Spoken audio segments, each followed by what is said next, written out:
美元指数大幅度的上涨，竟然是因为原油吗？好，我们看哈，这个黄色的线呢是原油的价格哈，蓝色的线是美元指数。我们仔细观察前面，会发现什么？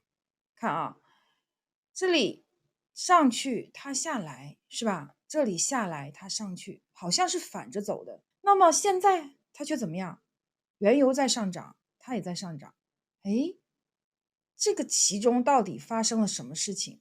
美元指数为什么跟原油前面都是反着走的，对吧？说明关系有发生了变化。我们仔细观察到后面这里，关系发生了变化，发现它同向波动，看它下跌，它也下跌；它上涨，它也上涨，是吧？所以，哎，这到底发生了什么事情呢？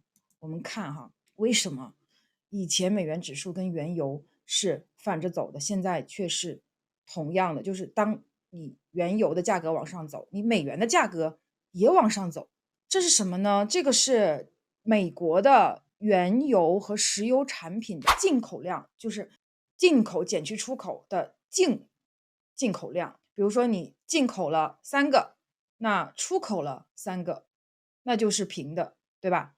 那如果你进口了3个，你出口了5个，说明什么？说明你多卖给别人了2个，是吧？这个非常简单啊。我们看这个美国的原油相关产品的这个净出口量啊，如果是正数，说明什么？如果是正数，说明它向里面买的多，是吧？如果是负数，说明什么？说明它向外出口多。哎，我们看近年来发生了什么样的变化？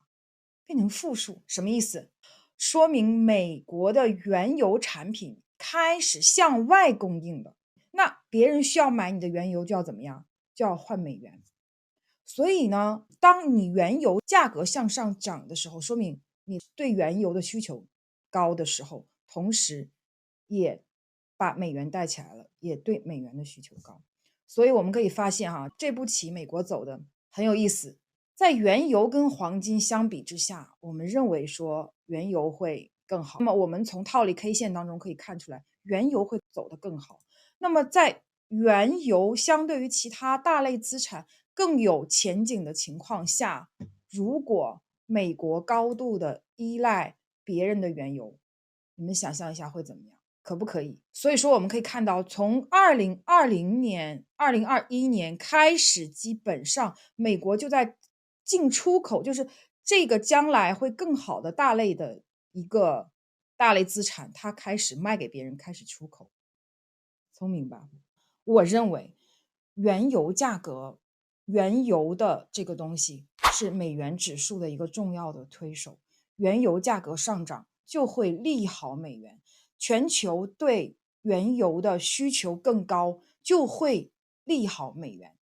从2020年这个附近开始哈，从19年第4季度开始正式变负数，然后稍微波动一下，现在基本上都是负数。也就是说，美国它卖给别人的更多了，那对美元的需求就更高了。